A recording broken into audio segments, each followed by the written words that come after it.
Graça e paz, meus amados. Gostaria de, nesta manhã, conversar com você, dialogar com vocês aqui um pouquinho sobre a história de dois homens, dois personagens bíblicos bastante conhecidos e que trazem histórias assim tão, em alguns aspectos, tão similares e ao mesmo tempo tão discordantes, tão diferentes.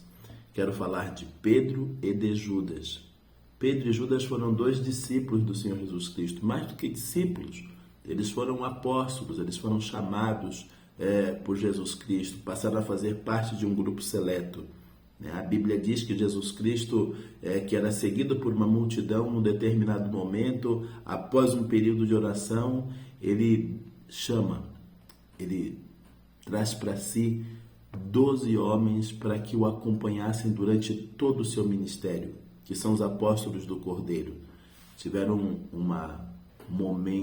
tiveram uma oportunidade muitíssimo especial e ímpar ali ao lado de Jesus. Tiveram a oportunidade de aprender não apenas com palavras, com parábolas, com ensinos, mas tiveram a oportunidade de aprender com o próprio exemplo, com a própria convivência do Senhor Jesus. E esses dois homens tiveram esse privilégio. Contudo, vemos que foram histórias antagônicas. Por um lado, nós temos Pedro, que sempre um homem impulsivo, um homem que se achava na condição de fazer muito mais do que de fato ele estava apto a fazer. Alguém que em vários momentos agia muito mais com o coração do que com a razão, agia no impulso, agia sem pensar. E temos diversas histórias referentes a Pedro, quando Jesus Cristo começa ali a revelar seu ministério e o fato de que ele se entregaria à morte para nos resgatar, Pedro fica indignado e Pedro tenta dissuadir Jesus Cristo deste intento, como se aquilo não partisse do próprio Cristo, como se não fosse o propósito de Deus, e Jesus Cristo repreende. Isso se dá logo após Pedro ter uma revelação da parte de Deus. Então, são esses antagonismos que são interessantes em Pedro. Vemos também outras passagens referentes a Pedro, vemos quando ali mesmo quando Jesus Cristo é preso ali no Getsemane, após aquela emboscada, é Pedro quem desembanha uma faca, uma espada e corta a orelha de Malco. Esse é o Pedro impulsivo. Mas também nós vemos um Pedro que, quando os discípulos resolvem, após um discurso tão duro do Senhor Jesus Cristo, tão difícil de entender, falando da necessidade de participar da sua carne, do seu sangue, falando do seu retorno ao Pai, e ali uma dispersão, muitos discípulos se afastam de Jesus Cristo, muitos discípulos, por não compreenderem aquela mensagem, vão embora. Nós vemos ali Pedro, ao ser inquirido, se também deixaria, se também fazia parte daquele grupo que iria deixar. Nós vemos Pedro trazer uma mensagem maravilhosa e que repercute até os dias de hoje. Senhor, para quem iremos? Para quem iremos? Tu tens as palavras de vida eterna. Nós temos compreendido, temos entendido de que Tu és o Filho de Deus, Tu és o Messias. Tu tens as palavras de vida eterna. Ou seja, é este Pedro, é este homem com tantos antagonismos, Por um lado, nós temos esta figura, da qual poderemos contar tantas outras histórias. Nos falta o tempo. E nós temos a figura de Judas, que foi escolhido também, assim como Pedro, para acompanhar Jesus, para fazer parte daquele grupo seleto, para estar ali entre os 12. E nós vemos que Judas aparece, não com tanto, até por seu aspecto, pela sua descrição, ele não aparece tantas vezes. Vemos, por exemplo, que num determinado momento, quando uma determinada seguidora de Jesus Cristo, ela quebra um vidro de nardo puro, algo caríssimo, e ali ela perfuma o Senhor Jesus Cristo, lava os pés do Senhor Jesus Cristo. Nós vemos que Judas fica incomodado com aquilo, porque aquele ato, aquele nardo era caríssimo, e Judas, numa fala dissimulada, aparentando preocupação com um desperdício, querendo apontar que o valor gasto, que aquele desperdício cometido, aquilo poderia ser transformado em dinheiro que seria dado para os pobres, nós vemos que o texto deixa claro que a intenção de Judas era outra. Na verdade, ele lamenta a perda daqueles valores, porque em estando com ele, haja visto ser ele, que o texto também deixa claro, o tesoureiro do grupo, aquele que andava responsável pelas finanças, ele subtraía dinheiro do grupo. Com isso, nós estamos falando que a Bíblia revela um caráter nefasto de Judas, que era a prática do roubo, que era a prática de subtrair, de estar ali na condição de tesoureiro do grupo e de subtrair, né, dinheiro daquele grupo. Nós temos este homem que, seguindo este mesmo exemplo, este mesmo perfil, num determinado momento, ele simplesmente se dispõe a entregar Jesus Cristo para as autoridades eclesiásticas, a custo de 30 moedas de prata. Ou seja, ele vende a sua fidelidade ao mestre. Por 30 moedas de prata, ele se dispõe a ser aquele que levaria, né, o sinédrio, as autoridades eclesiásticas, paramentadas com os seus soldados, até onde estava Jesus Cristo. E ao chegar ali, né, no Getsêmani, neste ato tão vil, ele ainda trai o mestre com um beijo na face. Nós vemos Judas agindo assim. E isto não sem antes participar de uma ceia com o Senhor Jesus. Isso não sem antes estar ali, acolhido, em comunhão, porque a ceia é o sinônimo, é o sinal da comunhão. Então, uma falsa comunhão.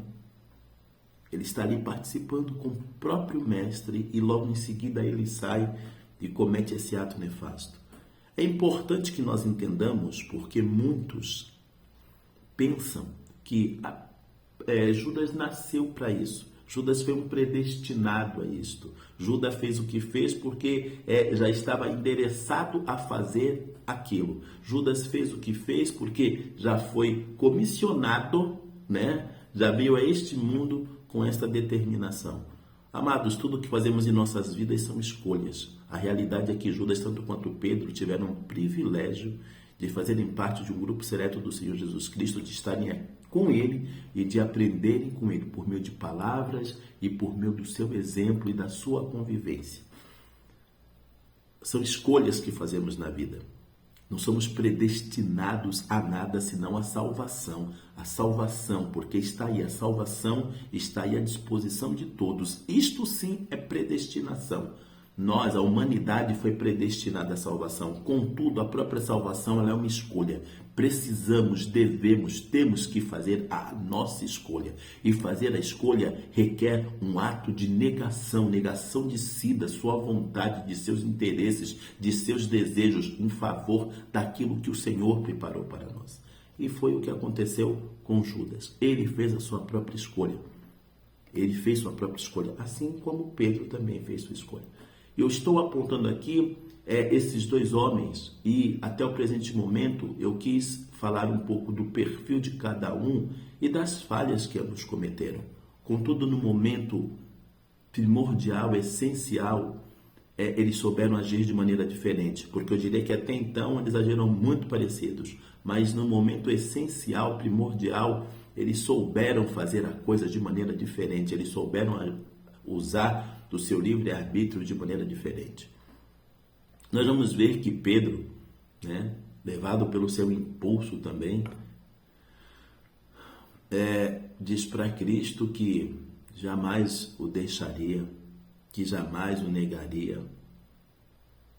Mas quando Jesus Cristo é preso, é levado ao pretório, quando acontece este fato, Pedro ali estava.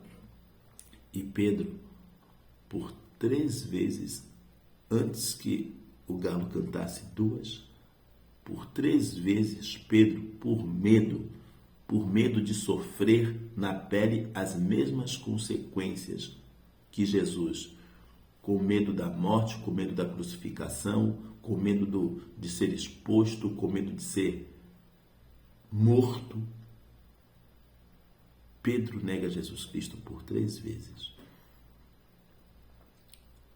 E nós vemos, por outro lado, Judas, após aquele ato de traição, nós vemos Judas indignado ao saber e ao ver que a consequência seria a morte do próprio mestre. Nós vemos Judas pegar o dinheiro, pegar aquelas 30 moedas de prata, voltar ao sinédrio e jogar aquelas moedas diante do sinédrio.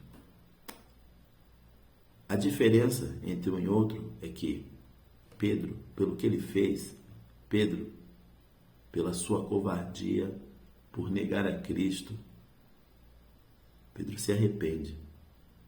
Pedro se arrepende. E eu quero aqui definir um pouco a palavra arrependimento, né? Metanoia, que é deixar a prática do pecado e voltar-se para Deus. E Pedro volta-se para Deus porque ele se arrepende, porque ele reconhece pela primeira vez e de maneira intensa e de maneira profunda que ele por si só era incapaz de fazer qualquer coisa, ele dependia do Senhor. Aquele homem tão impulsivo, não podia viver desta maneira. Ele tinha que se render ao Senhor. E ele reconhece quão pequeno ele era, quão fraco, quão frágil ele era e o quanto ele dependia do Senhor. E ele se arrepende pelo que ele fez. Ele se arrepende por ter negado Cristo. E ele reconhece a grandeza do Senhor na sua vida e quão pequeno ele era e quão necessário era que ele se rendesse a Cristo. O que nós vemos em Judas é outro sentimento, é o remorso. Judas poderia, você já parou para pensar que ele poderia ter se arrependido como Pedro se arrependeu? Ele poderia ter se arrependido e, exemplo de Pedro, voltar-se para Cristo. Cristo perdoaria. Ele continuaria fazendo parte dos 12, mas não houve arrependimento. O que houve foi remorso. Remorso esse que o levou a tirar a própria vida. E quantas vezes aquilo que chamamos de arrependimento é remorso, porque não traz em nós mudança, transformação, não nos leva a querer deixar a prática do pecado e voltar-se para o Senhor. Não nos leva. Nos leva tão somente a um constrangimento, a uma inquietação, a uma angústia temporária, mas que depois estamos fazendo as mesmas coisas. Isso é remorso, que foi o que aconteceu com Judas. Mas o que nós precisamos experimentar, o arrependimento, como foi com Pedro. E Pedro se arrependeu, e Pedro transformou-se naquele que foi inegavelmente o grande líder da igreja primitiva. Aquele que, logo nos primórdios, no início da igreja, foi quem começou com o próprio ato de nomear um novo discípulo, compreendendo o novo apóstolo, né? Compreendendo que aquele lugar deixado por Judas teria que ser preenchido, e logo em seguida ele conduz a igreja, pregando, anunciando o evangelho, conquistando almas para Cristo. E no que se transformou Judas? Numa figura execrável, no exemplo de traição, em alguém que teve uma grandíssima oportunidade e não soube aproveitá-la, porque não se arrependeu. Que haja na sua vida arrependimento e não remorso, porque é o arrependimento que nos faz mudar, buscar ao Senhor, se aproximar do Senhor e resgatar tudo que se havia perdido. O remorso é um buraco que nós mesmos cavamos e nos enterramos. Que possamos seguir o exemplo de Pedro e não de Judas. Amém? Bom, peço a todos que não deixem de dar o seu like, que ative o sininho para que todas as vezes em que eu venha postar um vídeo você seja notificado. Se inscreva no canal e compartilhe esse vídeo. Seja meu cooperador. Insisto nisto. Há muitas pessoas que precisam ouvir esses vídeos, precisam ver, precisam ter a oportunidade de aprender mais da palavra de Deus. Seja você esse cooperador. Amém? Graça e paz.